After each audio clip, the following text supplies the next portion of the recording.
Fala galera, tranquilo? Sejam muito bem-vindos ao meu canal de Biologia Tá Fácil Não. Eu sou o professor Fernando Stuck. Fala galera, tranquilo? Sejam muito bem-vindos ao meu canal de Biologia, esse é o Tá Fácil Não. E eu sou o professor Fernando Stuck e estou hoje com vocês com mais um conteúdo e mais um vídeo. Muito obrigado pela tua presença, não deixe de dar o teu like, de compartilhar esse vídeo e de ajudar este canal a crescer cada dia mais nesse YouTube BR. Seguinte, pessoal, hoje eu vou continuar a pegada das virulências. É a quarta parte de vários vídeos que eu estou produzindo sobre os vírus, tá? Se você perdeu os vídeos anteriores, é só clicar no cardzinho aí em cima e assistir as 3 primeiras partes para que você entenda melhor todo o mecanismo dos seres mais diferenciados e complexos deste planeta Terra. Então eu tô fazendo aqui, ó, um amontoado de informações, de várias informações legais, para que vocês entendam as particularidades dos vírus, entendam melhor o que é um vírus, para até mesmo não falar besteira naquelas conversas com os amigos, ou até mesmo quando chegar uma fake news, você já entenda que aquilo não é real e sim uma grande lourota, beleza? Então depois da vinheta, hoje eu vou falar sobre os vírus de estimação e o quanto que eles nos usam como animaizinhos de estimação há muito tempo neste planeta Terra. Então depois da vinheta falaremos mais sobre esse assunto.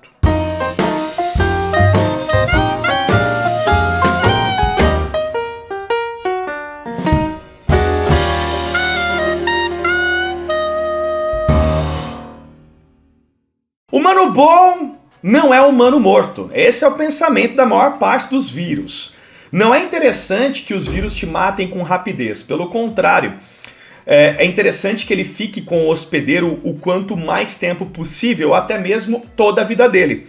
Porque dessa forma ele vai conseguir se mutar, se multiplicar e espalhar com muito mais frequência do que um organismo morto. James Lovelock falava muito sobre isso no seu livro, né? Eu já tenho falado bastante sobre alguns cientistas, escritores. James Lovelock falava isso, que um vírus eficiente é aquele que não mata o seu hospedeiro.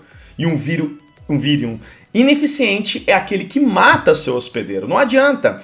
Se um vírus matar rapidamente o hospedeiro, ele não vai ter tempo de se reproduzir e de se multiplicar. Então, muitos vírus nos usam como animais domésticos há muito tempo.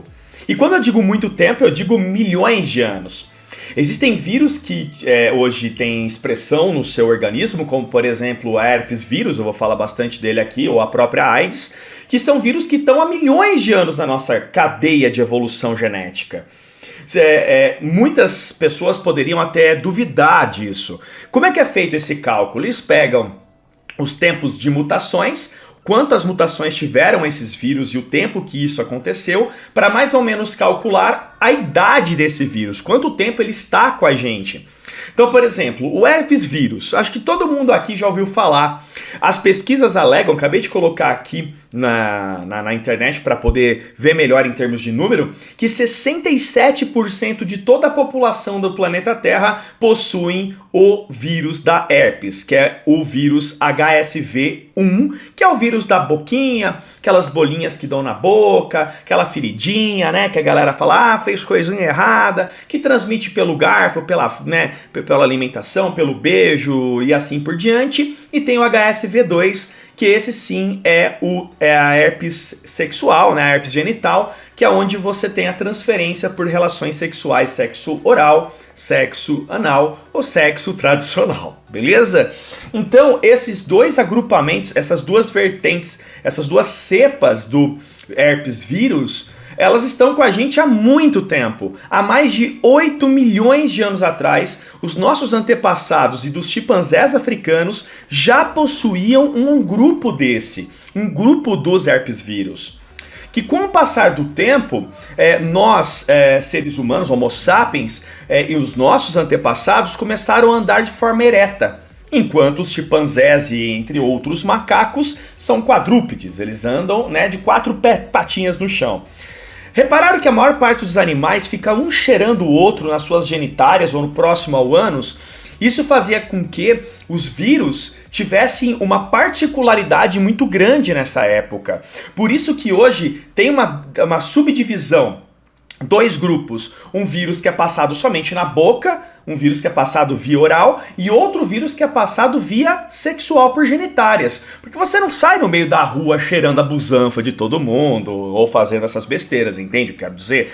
A mudança da postura do ser humano ter ficado ereta, além de ter modificado uma doença, modificou até mesmo a relação sexual. Porque a partir do momento que os seres começaram a ficar eretos, eles começaram a ter relações sexuais até mesmo um olhando para o outro. E isso foi a primeira vez que os Homo sapiens, não digo Homo sapiens, mas os antepassados dos Homo sapiens começaram a entender que existiria uma parceira ou um parceiro sexual e até mesmo a formação de uma família, onde o macho entendia que aqueles filhotes eram dele e ele conseguia proteger aqueles filhotes e aquela fêmea.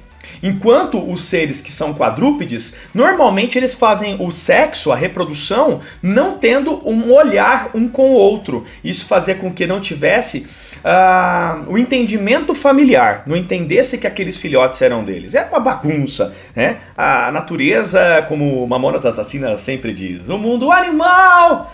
existe muita... Portanto, a nossa história evolutiva, ela está intrínseca com os vírus, bactérias, protozoários. É interessante pensar isso porque durante toda a nossa evolução e até antes mesmo da formação do Homo sapiens, já existiam vírus que estão com a gente até hoje.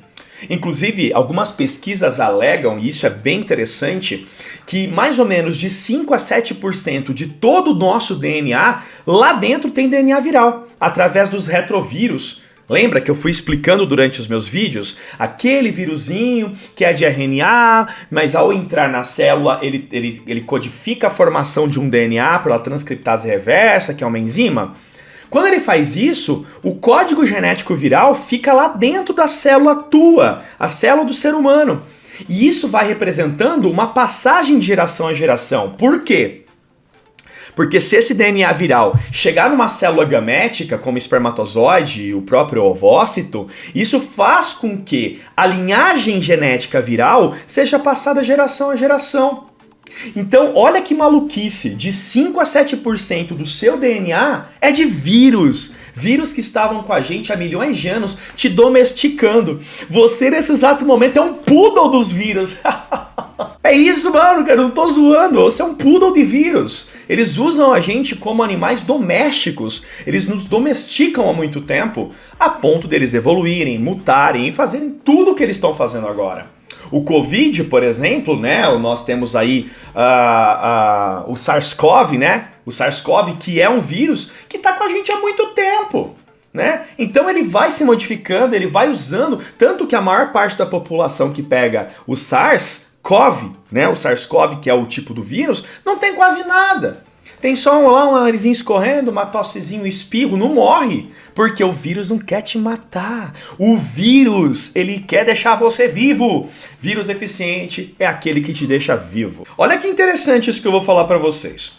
Durante a passagem do tempo, alguns vírus entraram nas nossas células e eles também possuem codificações genéticas para produzir como se fosse uma estrutura de cola, para eles conseguirem fixar na membrana plasmática da célula para ele poder entrar no interior da sua célula e poder te invadir. Só que esses vírus, eles eram fracos e com o passar do tempo, esse código genético dessa cola ficou dentro das nossas linhagens genéticas, ficou dentro da sua célula. E as mulheres começaram a produzir uma estrutura que faz com que a placenta fixe no útero. Olha que sensacional! Então, quando alguém me pergunta, os vírus podem trazer benefícios? Podem! Nesse caso, conseguiu.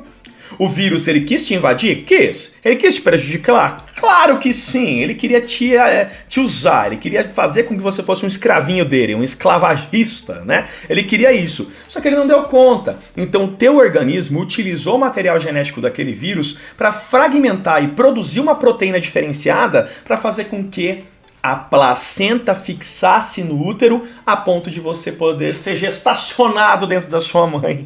Olha que maluquice isso. Eu acredito que muitos de vocês que estão assistindo esse vídeo aposto que não sabiam nada disso. Portanto, quando alguém te falar que todo vírus é maldoso, olha, no fundamento sim, porque o vírus quer te invadir, quer te usar, é a celular, né? Ele quer usar tudo que você tem. Mas a grande maior parte dos vírus não vai te matar. Eles vão te usar como se fosse um animal de estimação, um animal doméstico. Espero que vocês tenham gostado desse vídeo. Fiquem tranquilos que tá faltando um monte de coisa ainda. Esse é o 4º vídeo da série Vírus, né? Os seres mais complexos do planeta Terra. Eu coloquei aí, né, uma sequência aí de... Eu tô vendo aqui, né, coloquei aí na abinha, né, Vida e Obra dos Mais Intrigantes Seres, esse é o nome da série, que é a 4ª parte da vida e obra dos vírus, tá?